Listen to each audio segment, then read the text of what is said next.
Gravity हमको किसने दिया? कोई भी बच्चा खड़े होकर जवाब दे सकता है क्या? न्यूटन ने दिया। लेकिन हमने अपने शास्त्रों को नहीं पढ़ा कि हजारों वर्ष पूर्व न्यूटन से पहले एक वैज्ञानिक हुए जिनका नाम था महर्षि कणाद। उन्होंने वैशेषिक दर्शन में एक सूत्र दिया, बोला संयोगाद भावे गुरुत्वात् पतनम। संयोग के अभाव से कोई भी वस्तु नीचे गिर जाती है और उस वस्तु के ऊपर जो बल लगता है उसको गुरुत्वाकर्षण कहते हैं। लेकिन हमने उस गुरुत्वाकर्षण को नहीं समझा और बोला न्यूटन ने दिया सिद्धांत। हम अपने वैज्ञानिक ऋषियों के बारे में नहीं जानते, क्यों? हीन भावना से भरे हुए ना, इन्फीरियरिटी कॉम्प्लेक्स है हमारे भीतर। अरे हम तो बेकार हैं, हम तो खराब हैं, हम गुरुकुल में क्या बन सकते हैं? कहां पढ़े थे महर्षि कणाद? गुरुकुलों में पढ़े थे और गुरुकुलों के आचार्य थे, जनता को पढ़ाते थे।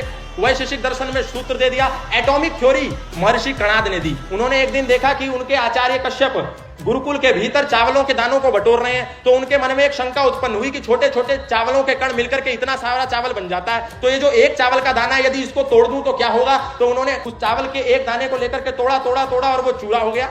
तब उन्होंने इस पूरे विषय पर शोध किया, कई वर्षों तक वैज्ञानिक रिसर्च करी और एक सूत्र दिया, बोला इस दुनिया में बना हुआ एक एक पदार्थ परमाणुओं के संघनन से बना है। पूरी सृष्टि परमाणुओं के संघनन से बनी है। अणु का इजाद उन्होंने किया।